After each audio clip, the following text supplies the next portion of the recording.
दोस्तों स्वागत है आपका डे 2 के साथ में। बच्चों का 30 तारीख को पेपर और कोशिश है आपके लिए ज्यादा से ज्यादा कंटेंट लाने की।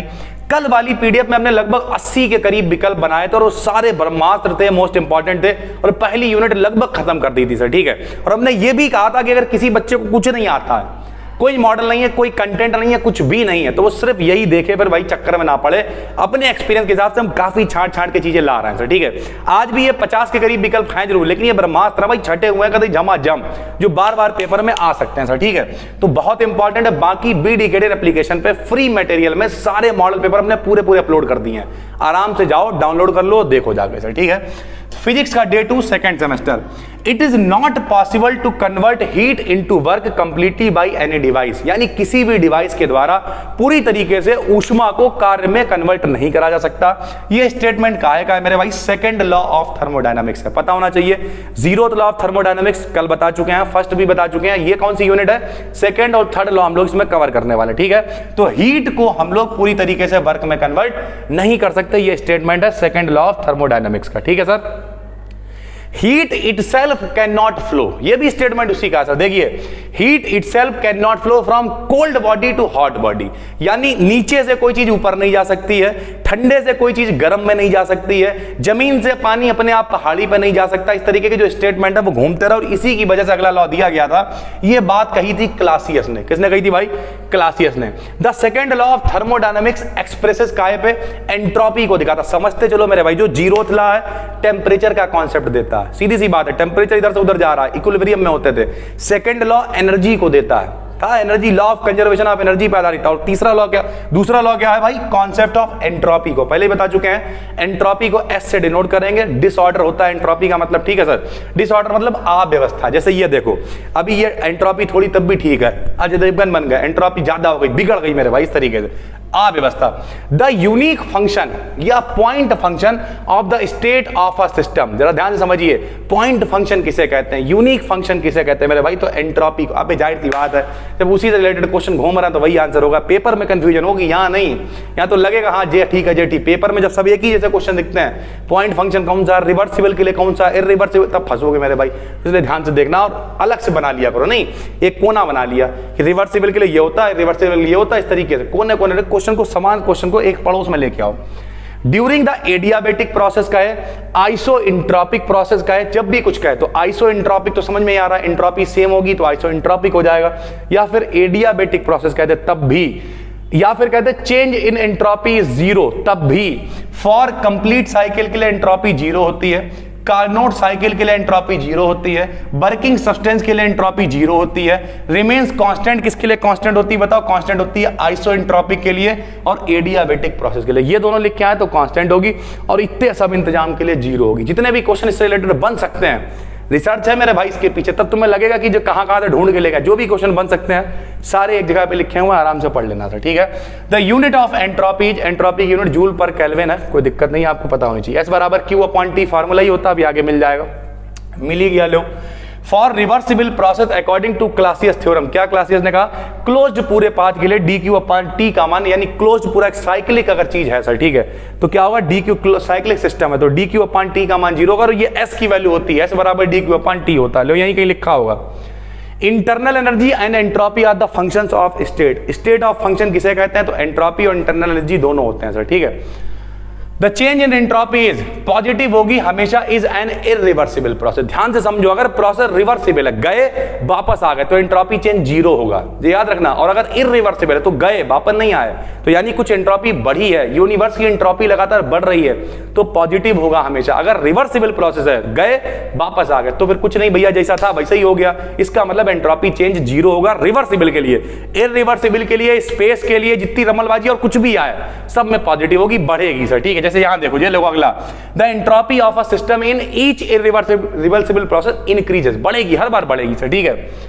The change in entropy in a complete cycle of irreversible engine, फिर वही होगा, पॉजिटिव होगी, इंक्रीजेस होगी। एडियाबेटिक का है तब भी वही है सर, ठीक है। A piece of ice is added to water in a cup, एक बर्फ के टुकड़े को पानी में डाल दिया गया, देन एंट्रोपी क्या होगी? फिर बढ़ेगी। भाई हम क्या कह रहे हैं? रिवर्सिबल को छोड़ के कुछ भी आ जाए, अरे जाहिर सी बात है भाई, बर्फ लिया तुमने, डाला पानी में, पिघलेगा, अणु दूर दूर जाएंगे ना, द्रव अवस्था में जाएगा, एंट्रोपी बढ़ जाएगी, सीधी सी बात है। इन ऑल नेचुरल प्रोसेस, ये देखो लो सब आ गया, ऑल मतलब सब, entropy of the universe increases, ठीक है भाई। सेकंड लॉ ऑफ थर्मोडायनामिक्स में आल्सो भी एक्सप्रेस्ड, कैसे दिखा सकते हैं, ऐसे भी दिखा सकते हैं। एंट्रोपी यानी या तो बढ़ गई, जीरो से ज्यादा है या बराबर है, दो ही चीजें हो सकती हैं, या तो इक्वल टू जीरो या फिर इंक्रीज यानी पॉजिटिव, भाई सीधी सी बात, तो यानी ग्रेटर देन और इक्वल टू जीरो ऐसे भी लिख सकते हैं। मैथमेटिकल फॉर्म में बात करें तो dq बराबर TdS होता है या t बराबर dq अपॉन ds होता है, ठीक है, एक ही बात है। A Carnot cycle on TS diagram is represented by rectangle, rectangle से दिखाते हैं TS, जो भी अपना TS डायग्राम बनता है T और S के बीच में, फर्स्ट वाले में हम लोग P और B के बीच में बनाते थे, P डेल्टा B W के बराबर होता था कार्य के, यहां भी वही होगा भाई। यहां पर देखिए, यहां पे isothermal on a TS diagram are lines parallel to x axis, ये जो सीधी लाइन दिख रही है x एक्सिस के, ये आइसोथर्मल कर्व को दिखा रही है, यानी समतापी कर्व को दिखा रही है, ठीक, टेम्परेचर चेंज नहीं हो रहा। और जो एडियाबेटिक वाला होता है वो T एक्सिस पे दिखता है, ठीक है भाई। द करेक्ट रिलेशन, ये देखो PdV W बराबर TdS होता है, तो PdV बराबर TdS ये एक रिलेशन होता है, आपको पता होना चाहिए। On a TS diagram the area of Carnot cycle represent कैसे करते हैं, तो जितना भी भैया हम आपको कल बता चुके हैं, जो ऊपर कर्व होता है उस कर्व के नीचे का जो एरिया होता है वो कार्य के बराबर होता है, तो हीट कन्वर्टेड इनटू वर्क के बराबर है, ठीक है।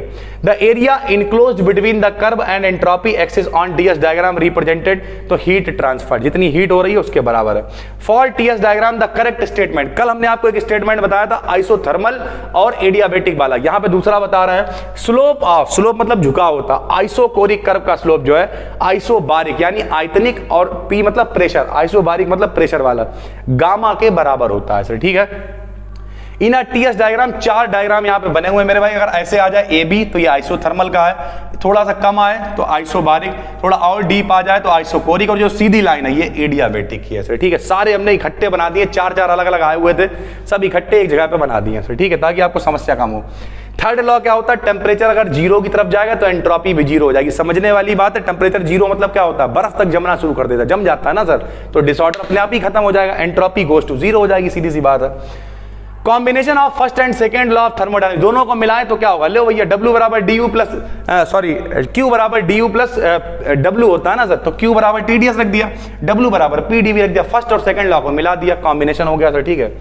The entropy of a system is thermodynamical function होती है, एंट्रोपी स्टेट फंक्शन भी होती है, पॉइंट फंक्शन भी होती है, जो विकल्प में आए वो लगा देना मेरे भाई, ठीक है। हेल्महोल्ट्ज फंक्शन क्या होता है, इसे भाई H से भी लिखते हैं, लेकिन फंक्शन चलो F से लिख लो, F बराबर U माइनस TS, H से आ जाए तब भी चलेगा, ठीक। गिब्स फंक्शन क्या होता है, G बराबर H माइनस का TS, यहाँ पे जो H दिख रहा है ये हेल्महोल्ट्ज DS है, ठीक है। करेक्ट रिलेशन क्या है, G बराबर U प्लस PB माइनस का TS, ये सारे प्रूवमेंट थ्योरी में देखने को मिलते हैं सर, ठीक है। अब यहाँ तो सर आपको डायरेक्ट याद करने पड़ेंगे, ठीक है भाई। इन आइसोथर्मल आइसोबारिक प्रोसेस जो कांस्टेंट रहता है वो क्या होता है, उसे गिब्स फंक्शन कहते हैं। मैक्सवेल के कुछ रिलेशन है, सारे प्रूवमेंट आपको कराए गए होंगे, हमने कराए हैं, जो लोग कोर्स वगैरह में देखना सब करा रखा है यार सर, ठीक है। मैक्सवेल के रिलेशन, कॉम्बिनेशन, फंक्शन सब करा रखा है। तो इस तरीके के रिलेशन होते हैं, del P upon del T, del S upon del B, ये एट कांस्टेंट V है, नहीं पता अगर आपने देखा, एट कांस्टेंट T यानी टेम्परेचर है। ये कुछ रिलेशन है जिन्हें देख लेना। क्लासियस क्लैपेरॉन इक्वेशन मान के चलो आ ही जाएगी मल्टीपल में, क्योंकि पूछेगा सर, लॉन्ग में आती तो यहां भी आएगी, dP अपॉन dt बराबर L upon T V2 minus V1, L होती है लेटेंट हीट सर, ठीक है, गुप्त ऊष्मा कहते हैं जिसे। उसके बाद when pressure on a piece of ice is increased its melting point, जब दबाव बढ़ेगा तो मेल्टिंग पॉइंट क्या होगा, जाहिर सी बात है दबाव बढ़ गया तो फिर कम टेम्परेचर पे ही मामला चल जाएगा, गर्म पिघल जाएगा, तो इज लोअर यानी कम हो जाएगा, ठीक है भाई। On increasing the pressure boiling point of a liquid, भाई सीधी सी बात है, प्रेशर बढ़ाओगे तो बॉइलिंग पॉइंट यानी जो उबलने वाला मामला, अब दिक्कत होगी भाई, जब प्रेशर बढ़ाया तो अणु पड़ोस में आने शुरू, और तुम उबालना चाह रहे हो, उबालने के लिए अणुओं को दूर जाना पड़ेगा, तो ज्यादा गर्म करना पड़ेगा ना, तभी बढ़ेगा सर, ठीक, तो बढ़ जाएगा।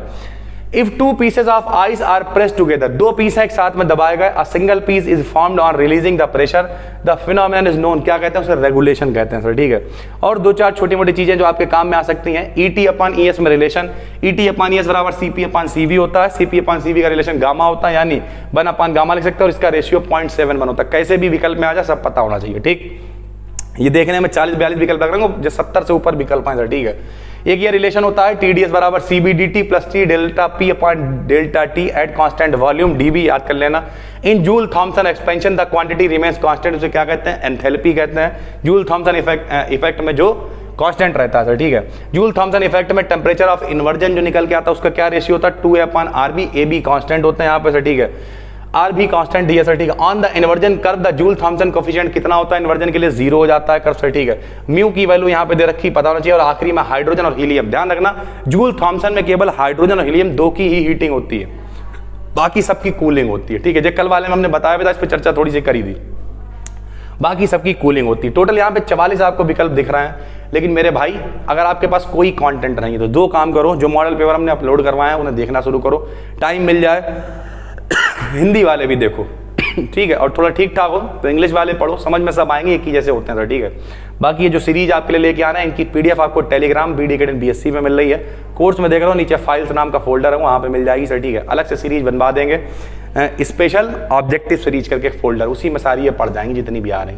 केमिस्ट्री वाली भी सारी हमने आपके लिए बनाई दी, लेकिन इसका मतलब ये नहीं सिर्फ इतना ही पढ़ना है, मल्टीपल है, जितना पढ़ पाओ उतना पढ़ो। नेगेटिव मार्किंग तो है नहीं भाई, तो अगर 30 को पेपर अभी पढ़ना शुरू कर दो। और अगर आपको लगता है कि दिक्कत है तो मान के चलो बुरे से बुरे हालात में 25-30 तो आते ही होंगे, फिर तुक्के भी लगाओगे तो तुक्के लगाओगे 10-20 लग ही जाएंगे, तो 40-50 सही होगा और क्या लोगे भाई, इतना ही करना है। लेकिन हार मान जाओगे फिर काम नहीं चल पाएगा, ठीक है सर। तो कल मिलते हैं डे 3 के साथ, तब तक के लिए धन्यवाद, थैंक यू भाई।